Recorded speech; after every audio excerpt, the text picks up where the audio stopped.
తెలుగు రాష్ట్రాల్లో 450కి పైగా రోబోటిక్ సర్జరీలు సక్సెస్ఫుల్ గా చేసిన ఘనత మణిపాల్ హాస్పిటల్దే. భూమి లేని నిరుపేద ప్రజల గురించి కూడా ఆలోచన చేస్తాం. ల్యాండ్లెస్ పూర్ వాళ్ళకు కూడా ల్యాండ్లెస్ పూర్కి కుటుంబానికి 12,000 రూపాయలు ఇస్తామని చెప్పాం సంవత్సరానికి. ఎందుకంటే మనం అసలు భూమి లేని వాళ్ళకు కూడా చేయాలి. మేము చెప్తా ఉన్నాం, దానికి కూడా మేము వెనకడుగు వేయట్లేదు. ల్యాండ్లెస్ పూర్ ఈ రాష్ట్రంలో ఉన్నటువంటి భూమి లేని నిరుపేద కుటుంబ అందరికీ ఇదే నెల డిసెంబర్ అఖిల భారత కాంగ్రెస్ కమిటీ దేశ స్వాతంత్ర్యం కోసం ఆవిర్భించినటువంటి పార్టీ, తెల్లవాళ్ల బ్రిటిష్ వాళ్ల చేతుల్లో నలిగిపోతున్నటువంటి ఈ జాతికి విముక్తి కలిగించడం కోసం ఆనాడు అఖిల భారత కాంగ్రెస్ కమిటీ ఉద్భవించినటువంటి రోజు డిసెంబర్ 28, 1885. ఆ డిసెంబర్ 28 ఈ నెల 28 నాడు ఆ పార్టీ ఆవిర్భావోత్సవం రోజు పేద ప్రజల కోసం ఈ దేశం కోసం ఆలోచన చేసే పార్టీ కాబట్టి ఆ డిసెంబర్ 28 నాడు ఆ ల్యాండ్లెస్ పూర్ కూడా మేము ప్రతి కుటుంబానికి 12,000 రూపాయలు 2 ఇన్స్టాల్మెంట్స్ లో ఇస్తా అని చెప్పాం సంవత్సరానికి. మొదటి ఇన్స్టాల్మెంట్ 28వ తారీఖు నాడు వేయబోతాం. అట్లాగే ఆల్రెడీ మా ముఖ్యమంత్రి గారు రేవంత్ రెడ్డి గారు మనం చెప్పేశారు, రైతు భరోసా సంబంధించి కూడా పంటను పండించడానికి రైతులకు ఇచ్చేటువంటి ప్రోత్సాహాన్ని కూడా సీరియస్ గా అమలు చేయాలని ఈ రాష్ట్ర ముఖ్యమంత్రి యావత్ మంత్రిమండలి మొత్తం కూడా చాలా స్పష్టంగా నిక్కచ్చిగా ఉంది. దానికి సంబంధించి కూడా సంక్రాంతి పండుగ నాటికల్లా చేస్తామని ముఖ్యమంత్రి గారు మాటిచ్చారు. దాన్ని కూడా అమలు చేయడానికి రాష్ట్ర ప్రభుత్వం తయారవుతాం. ఇది రైతుల పక్షాన, వ్యవసాయ పక్షాన, ఈ రాష్ట్ర ప్రజల పక్షాన ఈ కాంగ్రెస్ పార్టీకి ఉన్నటువంటి నిబద్ధత. మీలాగా గాలి మాటలు మాట్లాడి ఉన్నది లేనట్టు లేనిది ఉన్నట్టు భ్రమలు కల్పించి ప్రజలను మభ్యపెట్టి పోవాలనే ఆలోచనలు లేవు. దయచేసి ఇలా తప్పుడు వార్తలతో సోషల్ మీడియాలో ముఖ్యమంత్రి పైన ఈ ప్రభుత్వం పైన తప్పుడు కథనాలు రాస్తూ ప్రచారం చేస్తూ బతికేద్దాం అనుకుంటే ప్రజలు ఎవరు నమ్మరు. ఎందుకంటే నేరుగా వారి అకౌంట్కి డబ్బులు పోతే వాళ్ళకి తెలుసు. మీరు వేయట్లేదంటే వాళ్ళ ఇంట్లో వస్తున్నాయో లేదో వాళ్ళకి తెలుసు.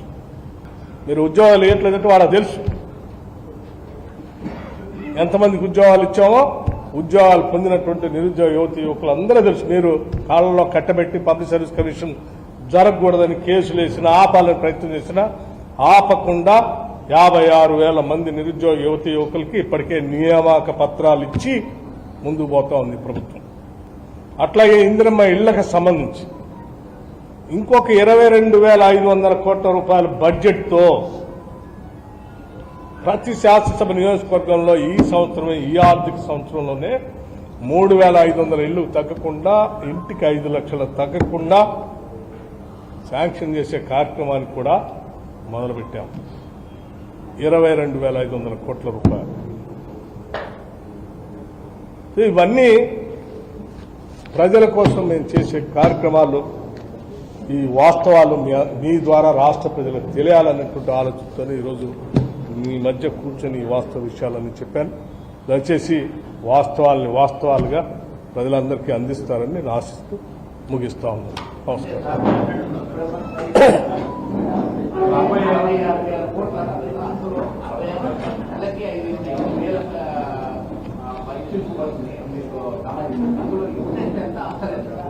ఇంట్రెస్ట్ అసలు కలిపి నేను చెప్తాను, మొత్తం చెప్తాను.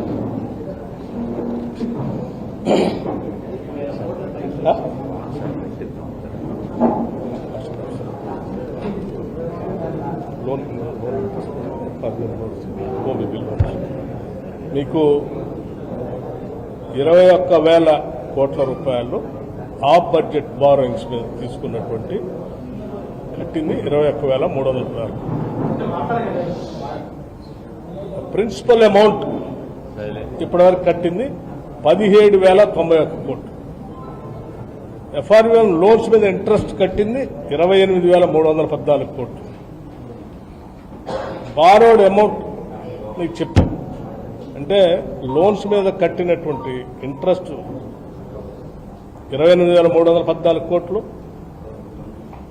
ప్రిన్సిపల్ అమౌంట్ 17,091 కోట్లు, ఆఫ్ బడ్జెట్ బారోయింగ్స్ మీద కట్టింది 21,316 కోట్లు, మొత్తం కలిపితే 66,722 కోట్లు. Okay brother, thank you.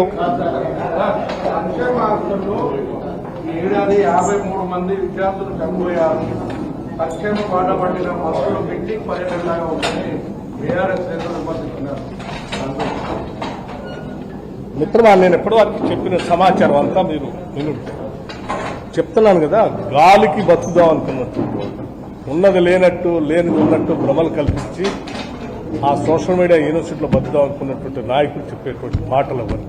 అందుకోసమే నిన్న రాష్ట్రం అంతా ఒక్కటేసారి, నాట్ ఓన్లీ విద్యార్థులు, ఈవెన్ తల్లిదండ్రులు కూడా, పేరెంట్స్, మీడియాతో సహా అన్ని స్కూల్స్లో జరిగిన వాస్తవాలు మీరు అంతా చూసి ఉంటారు. అది చూడటం కోసమే ఇటువంటి తప్పుడు మాట్లాడేటువంటి వాళ్ళ వాస్తవ స్వరూపం బయటకు రావాలని మేము ఆ కార్యక్రమం పెట్టి మీ అందరికి చూపించాం. సుమన్ టీవీలో మీ పర్సనల్ అండ్ బిజినెస్ ప్రమోషన్స్ కోసం కింది నెంబర్కి కాంటాక్ట్ చేయండి.